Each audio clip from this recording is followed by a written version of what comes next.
Hello, buddy. I'm Peter Globe, and I'm Crystal, and today we're giving our top 10 favorite things that happened in RWBY Volume 5, which, as we all know, is unfortunately volume has ended. We are all so sad. Yes. And wait, should you also feel a little bit betrayed, a little distrusted on me? Why would I feel distrust on you, Crystal? I work for a person that wants to destroy you? My dear, this is fictional world. I could literally just I could basically just move my finger and make executioner appear and then just throw him away into a different dimension and it would make sense. What? Wouldn't it be pointless? Be quiet, Crystal. And let's just get into this video. Now, first thing we need to bring out, none of these images we own, all of them belong to Rooster Teeth and whoever animated them. I'm sorry, I just really don't feel like going on YouTube and researching. Even though I can do anything in a second. Yes. Also, this is just our personal opinion, so don't bring to. So, if you have your own opinions, fine, leave them in the comments below. But please don't be like, this is wrong, this isn't good, this is way too hard, this shouldn't be on. That. Alright, understood? You know, I'm pretty sure everybody who watches this video should at this point. Understood? Alright, let's get into. Did you really have to cut me? Number 10. Team RWBY Reunion. Now, a lot of people are gonna be saying, how is this so low on the list? Like, barely even making it, you could say. Well, you see, the reason why we don't really like this in that much is cause it's been expected, and the way they kinda meet up wasn't exactly, how do we say, interesting. Exactly. I mean, the only real thing that happened was shockingly that Wise and Yang were the first two to meet up. I thought we were all going to assume Yang would meet up with RWBY first. Or maybe Yang would meet up with Blake when she arrives. I mean, that was pretty low, but still, I mean, it was pretty shocking. Hell, Wise and RWBY could possibly meet up and then Yang would meet up in the city. Or hell, maybe all three of them will meet up in the same time? But no. But no, first it was Yang and Wise, then they meet up with RWBY, and then Blake appeared. I mean, it was emotionally, don't get me wrong, but it wasn't that well. Yes, especially since, how do you say, the reunions were at a time where it would make more sense to battles. Hell, you could barely even consider Blake was a reunion with the other teams because technically Blake saw the eyes on them and then she went there to battle them and then the end they just have a reunion. Not really that well. I mean, it was done good, but it could be done better. Exactly. Honestly, it's a good moment, but not really exactly the number top 5. Hell, I'm pretty sure in the more lackluster spell in Dragon Ball Z Dragon Ball Super Tournament of Power or better. That's a weird thing to reference. Is it weird? Okay, so don't think about it, just accept the reference, alright? Alright. Number 9. RWBY knocked out. I don't think this is the right image of it. And this one is going to be one of the more hated things that happened. But we really like it because, well, it was something that we all basically were like screaming at the people. I mean, think about it. Think about how many times in anime and those type of things, heroes get this incredibly overpowering thing that they know they can beat them possibly, who scream their lives out, who don't have any direct protection, and they're just screaming and not looking in an offensive pose or anything, just there, and they don't decide to knock them out. I mean, it was about time. I mean, even if people hated it, you must give it this. At least it was something we would all be like, Emerald, why didn't you knock her out? Cinder is on the floor but almost dying again because you did knock her out. But this time we actually get that. Again, it's a minor scene, but it's a good one. Correct, Crystal. I mean, seriously. I mean, hell, if we should be angry at anything with the Civilized, we should be more angry at the fact that Oscar didn't tell anything more about it. Besides, I'm pretty one of the videos I'm planning for RWBY in the future is gonna involve discussing how civilized wars could possibly be racist, but I need to make more research on their battling, on RWBY's battling. I think. Yes, that's probably makes sense. Number 8. Salem scenes. Basically, every moment with Salem was amazing.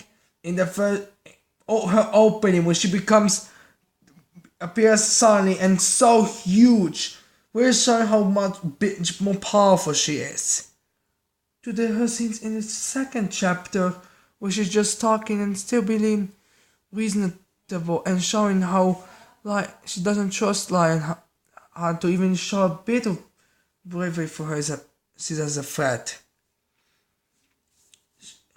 And how when she finds out, and now imagine the fact how she was basically saying Orin wants to immediately heal her allies, her ally Tyrion, and then basically says she's gonna punish him in some form of a way.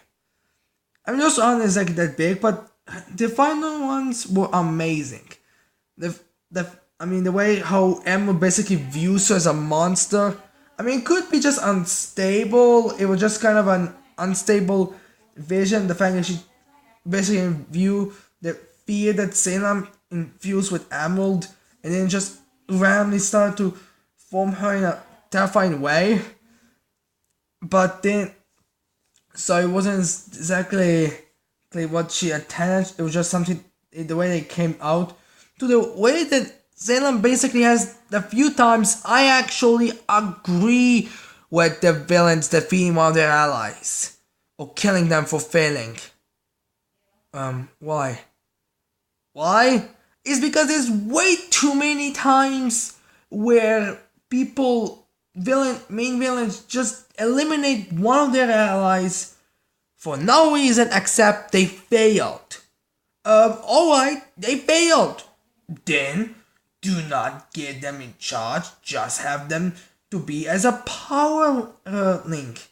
But unlike those types of villains, when the Lionheart wasn't capable battler, I mean, seriously, the only reason why he lasted long enough was because he was attacking from long range when Mercury, Emerald, and Hazel were attacking for pretty close.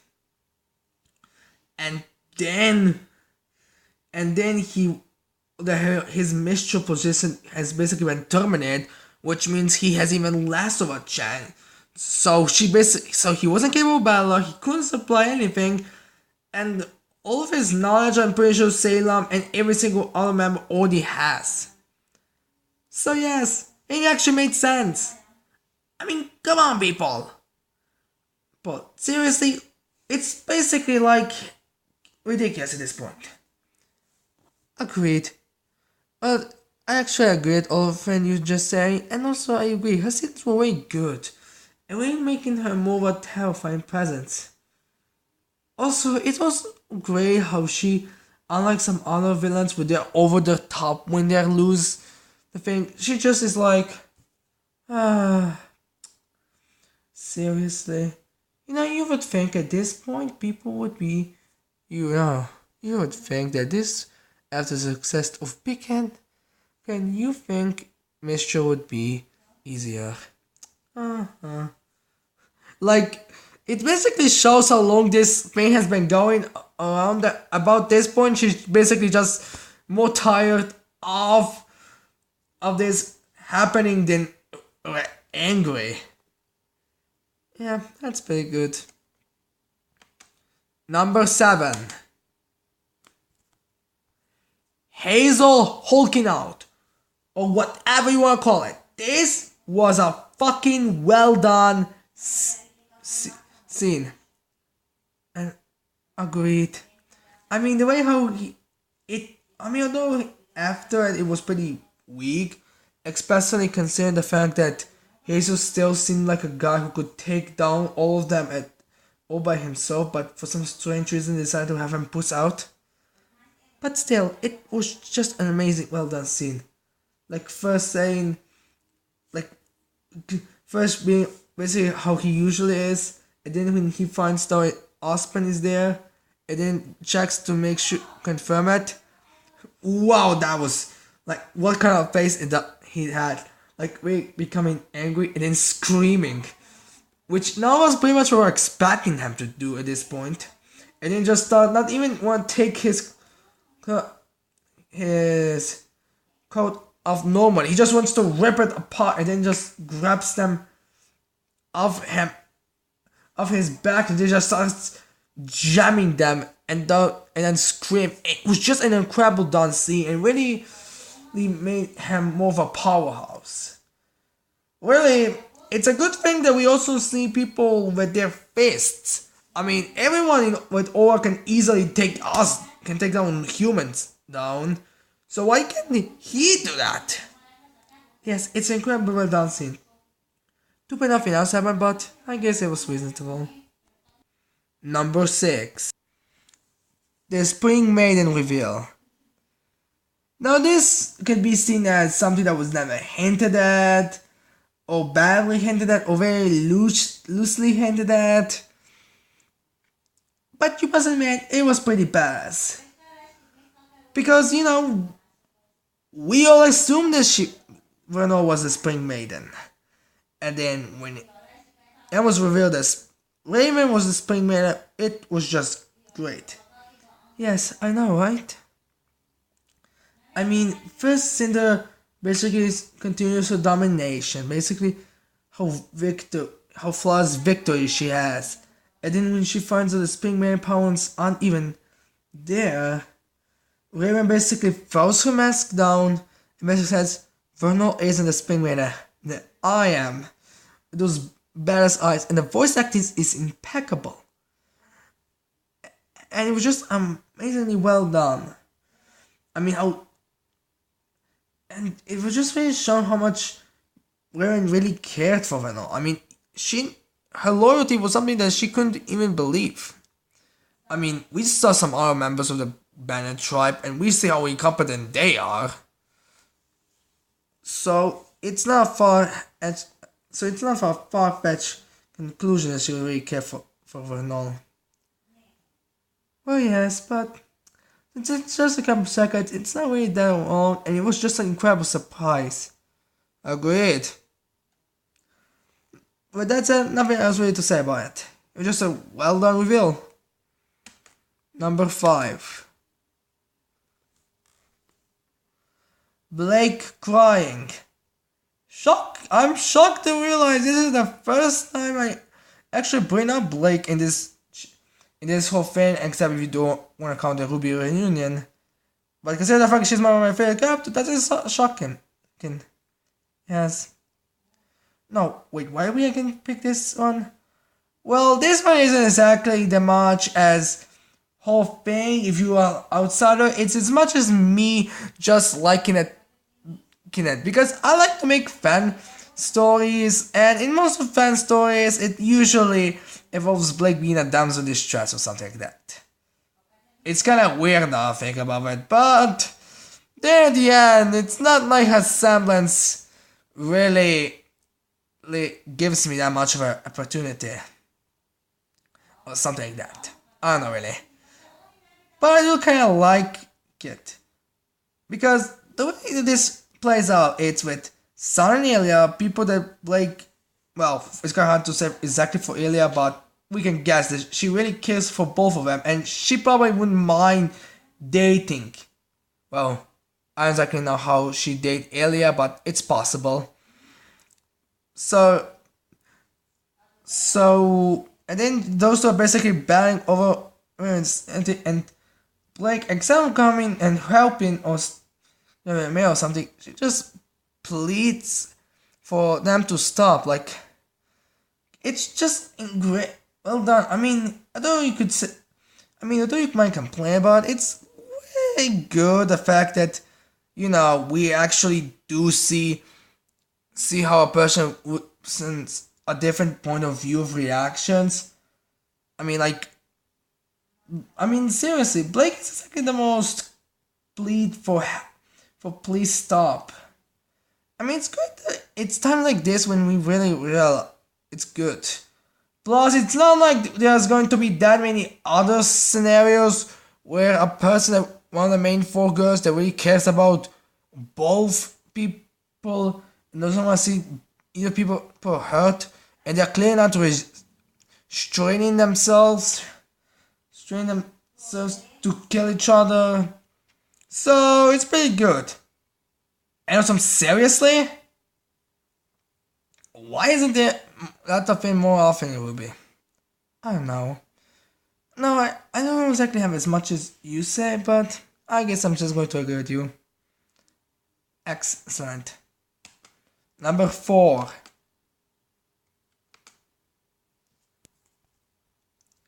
What was that just a second ago? My powers are still a little wobbly after the transportation. It's a take-up a thing that I'm trying to fix, but let's not focus about it too much. Just consider that those were the things that just happened. Alright? Alright. Now the next thing we're gonna be one of our favorite moments is Blake talks about her past or whatever you want to call it. It's just a well done scene. After Blake and Son's unsuccessful attempts to recruit the Afanas army, they just decide to grab a little break and just drink a little bit. Well, not alcohol, although believe me, I have thought of Blake being drunk a couple of times already.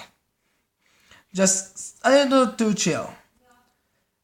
And it's just a great scene where they just talk about it. I do like how Sud's like, you and Adam, how close were you two actually? Because honestly, he wants Blake to like him as boyfriend and girlfriend. Heck, considering all the ships that are going around, that's literally like either the second most possible or the first most possible. Again, it could also be Ryan and Nora, but for me, Ryan and Nora and Black Sun are basically equal. So he legitimately asks her about, and she basically says that the way she sees people is basically just as one word. Although maybe that's kind of a flawed way to see people, just as one thing, and that's calling them. But it's like she admits that it's not the easiest thing to do. One person can be as much as justice as he can be power or something like that. She admits that it takes her a while to decide, and with Sun she still hasn't decided. But the things that she does have them are pretty good. She describes RWBY as purity, pure good. Even though on video that's upcoming is gonna be arguing the good in Rednet, and I'm pretty sure that Samurai Warriors are anything but good.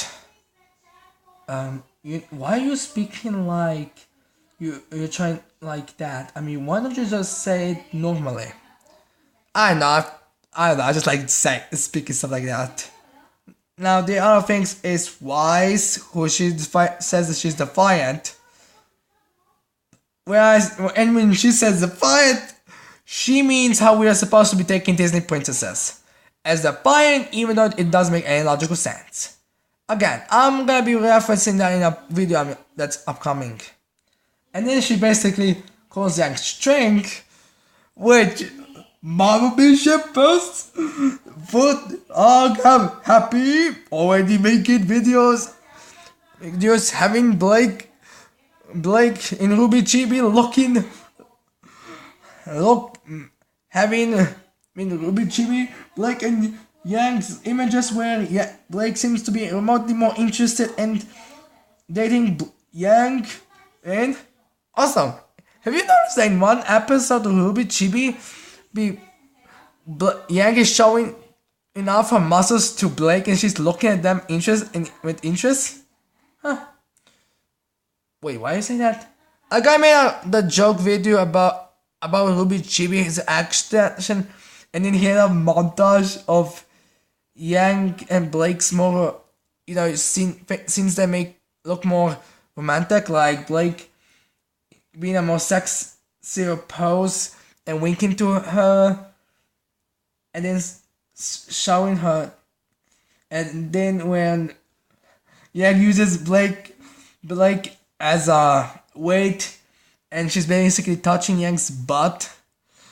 It was just hilarious. Also, hilarity is a good part of it too. And it's just a great scene. I mean, it gives Blake and Son's a little relationship to get a little more. It gives us to find out how she basically sees the people more, how she's basically trying to identify people. And she basically states that she's gonna try to help Ilya the best way she can, which is just a great scene, and it was just well done. A lot of people argue that Blake didn't have much of a character development, but this part was pretty good of a character development. Number 3. Raven vs. Cinder. Oh Jesus, these two bitches have been better like crazy. This was basically the best fight in the volume, but since there wasn't that many, it wasn't exactly much of a contest. It was just incredible. Seeing the Spring Mare powers in action, seeing in all the different elements, seeing how they move, fast paced, incredible battling, fusing with the grim, find out a little, showing us how Cinder looks behind the mask, showing us how the grim arm can be used in battles. It's just incredible, amazing, very well done, and having Vernal going down by saving her with Raven. It was just well done. Anyway, a great theme. Honestly, I don't think you can say anything more about it, Cinder. And indeed I can't. It was just a great fight scene. Number 2. Crow's Sadness. Although it's a weird thing to focus on, I really like that. Why? I told you, Crystal. Oh, that's right. Can you remind me? I kind of blank out. Well, yes. Crow, let's just say, Crow isn't a character that you would usually expect to be, really emotional or something. But when he goes out and recruits people, it's pretty well done.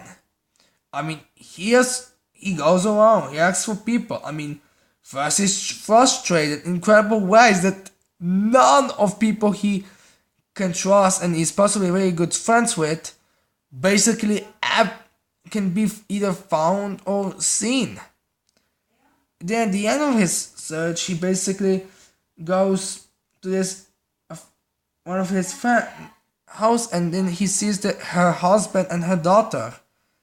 He just feels like a big jerk. I mean, admittedly he didn't know, but he basically just feels sorry. I mean, he didn't know anything, but he was acting so rude or something. So he just decided to apologize and leave because he knew he already pretty much made those two too much misery just by referencing that. And then he just incredible.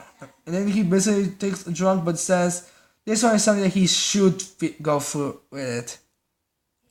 And then he goes check out called the mission selects for funds for those missions, because legitimately he needs to be curious. How come if so many of them are on missions already, where were half of them? And then he basically finds out that that whole thing was failed because everyone is there, either dead or still on a mission. And after that, he just goes to the bartender he met earlier, and he basically is there just to pay his debt, because he knows because he's probably dead now. I mean, why would he just? I mean, although he possibly has more debts, let's just at least pay this one for now, because that's literally legitimate. It was just well done. Really feels emotions, and we really feel emotions to people we don't really see or get any connection with. So yes, it's a great thing. I mean, it really displays. It really shows how terrible the situation is. Totally agreed. I mean, it's kind of hard not to really feel sorry for everything that's going on. It really shows how bad the situation is. I mean, yes, not a lot of people who can't pay their debts can pay their debts because they go on a battlefield and save lives and, pay the debts. But no, but they end up with deaths. It's kind of sad. And it's kind of a little bit insulting for cinema literally to say, or bitchy to say, all these friends that you have? Well, guess what? All of them would be dead by Hazel and Tyrion eventually. It didn't even matter. Which was not really that much related, but it was just a very bitchy thing. And now after this, let's go to the number one. Number one. Why did you say number one again? Oh, be quiet. And that's the Blake kidnapping scene. Or try to kidnap Blake, but still, let's just call it Blake kidnapping scene. This scene has everything. It has emotion. It has sad emotions. It has great stuff to say. It really deepens the relationship between Young and Blake and Ilya. It's really shows, and it's good. Although a lot of people may not really like it or that special, it was a special scene. Well, at least for me it is, and yes, agreed. It was just incredible. Blake goes to basically, even though she doesn't want it to be a trap, she knows that it's a incredibly big trap. She goes there. For the most part, with open mind. Basically prepared for that. Hell, she assumes the first thing that is Ilya trying to come back or something, but AI it reveals to be a trap to kidnap her.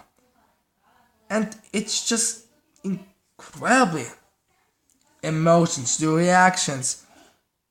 And it really makes Blake even more hurt, because this could all be the person she calls a friend revealed that she wanted to be more than a friend to Blake, that she wanted to be more of wanted Blake to be Ilya wanted Blake to be her girlfriend, but she never he could say, because that would be just weird.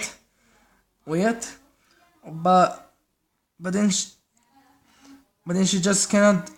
But since Blake doesn't really seem to be the most emotionally stable out of all the people, but it basically shows that that's not going to help. And then she basically begs Ilya just to stop it. And then when she basically realized that her parents are going to be killed by Ilya, it's just amazing. Everything was just great. And it's good the fact that we see Blake immediately focusing back on the mission. even though she doesn't want it to be this way, even though literally in the next 2 episodes, she basically again tries to people.